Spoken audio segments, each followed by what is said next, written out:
permutation problem.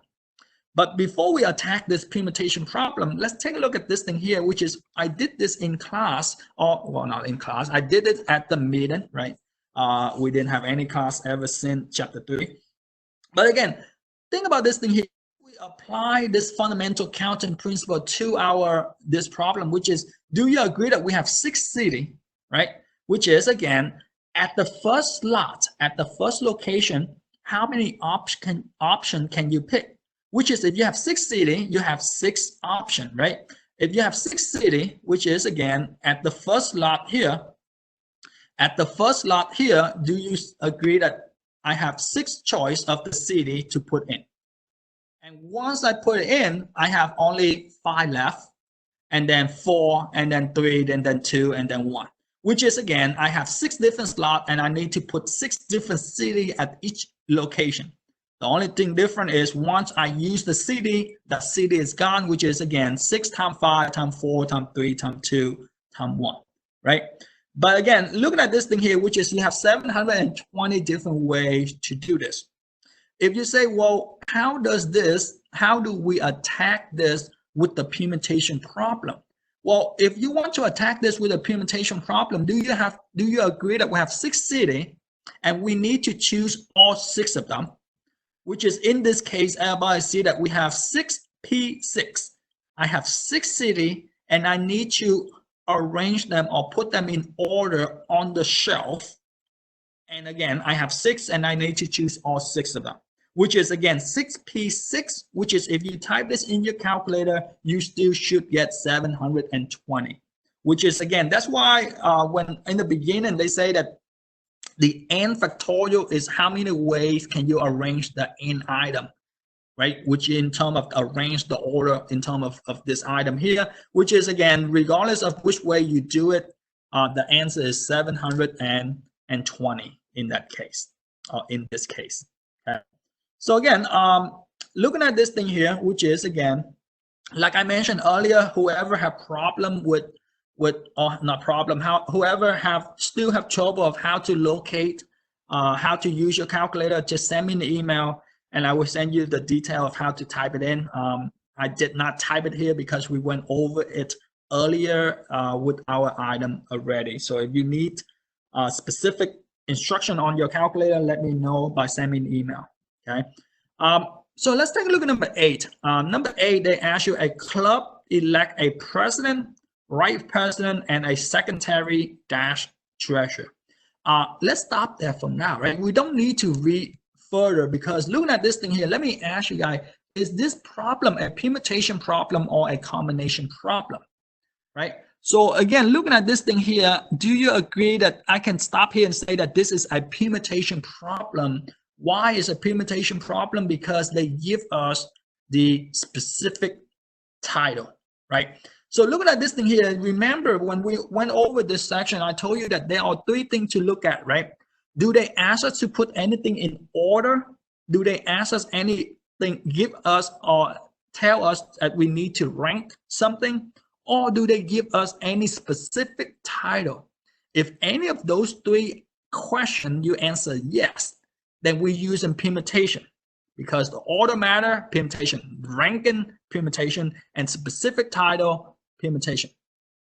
Now, how many different set of officers are possible if there are 9 members to choose from, right? No one can hold a title or an office too, which is in this case, first of all, let me ask you how many positions are up for election, which is hopefully you guys say there is 3. So again, the item we have here, the secretary dash treasurer is only 1 position. Is that they doing 2 jobs, but it's only 1 position. Unless they say secretary comma treasurer, then there are 2 positions. Okay, so the secretary dash treasurer is 1 title, which is 1 position, which is in this case, everybody see that we have 9 people and we need to choose 3 of them, right?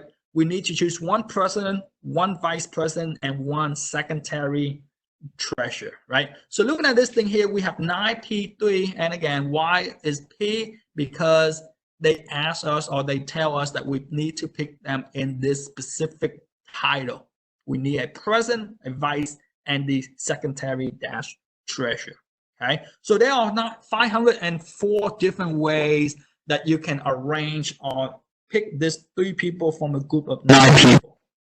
Okay, so question with this thing here, how to identify if it's a permutation problem versus the fundamental counting principle. All right. So I did not go over this question when we went over this problem, but I think I know Rashid sent me this email, and I think I replied to his email, but I did not able to cover this problem with you guys. But I think it's on your on Alex on your homework. And earlier at 1 p.m. someone say this question is on your test. Similar question, not this particular question. But again, let's take a look at this thing here. Whoever did not do test for chapter 10, now you can do it after you go over this thing here. So looking at this thing here, which is again, for instance, they ask you this thing here, a signal can be formed by running the flag up to the caller flag up to the pole, like one above another. Find a number of different signals. Consider a 9 flag that can be made if 3 of them are white, 4 of them are red, and 2 of them are blue. So one thing about this problem right here, ladies and gentlemen, this is basically they tell you that it's a permutation with distinguished item, meaning the flag that we try to do is cannot have the same color at repeated, right? The flag have to be either red, blue, red, red, yellow, blue, or something in terms that it cannot be red, red, red, blue, blue, blue. You know, you cannot have those 3 items.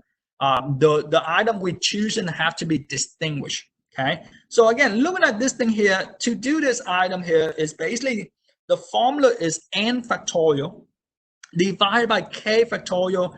And again, the only reason why I use different letter here is supposed to be K1, K2, K3, K so on. But again, the only reason why I use K, J, and L just to show you that there are 3 different set of flag we have here.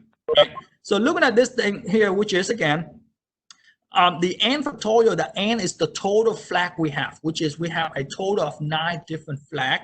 You need to divide by each different set of flag, the factorial of each different set of flag, which is again, my K is my white flag, which is 3 factorial. My J is my red flag, which is 4 factorial. And my L, which is my blue flag, which is 2 factorial. So basically they tell you is how many ever group of items you have, how many each individual group of items you have to take the total item, which is an n factorial, divide each of your set factorial. One thing is, ladies and gentlemen, if you do this on your calculator, I want to point out that if you do this on your calculator, make sure your denominator, when you type it in your calculator, make sure that you put the parenthesis to the item on your denominator, meaning you have to type in 9 factorial divided by open parenthesis 3 factorial times 4 factorial times 2 factorial. Okay. Because a lot of careless mistake a lot of people do is they type 9 factorial divide by 3 factorial and then multiply by 4 factorial, multiply by 3 factorial. But that's not the case here. The case here is basically 9 factorial divided by the whole thing on the bottom. So to make the whole thing on the bottom, to make sure your calculator know what you want to do, you have to put the parenthesis around the denominator. Okay. And the only reason why we do this thing here is we have repeated item. Okay, meaning we have repeated set of item. If we were to have this in class, we would go over that the word Mississippi, right? Mississippi, Mississippi, which is again the word Mississippi have repeated letter. How many ways can we form the word without the repeated letter, right? So distinguish, which is again, we're only doing this if they have some group of item are the same. Okay, so again, basically you take the total item divided each in the set of item, factorial of each kind. right? So again, in the center of this thing here, if you type this in your calculator, you should have 1260, meaning there are 1,000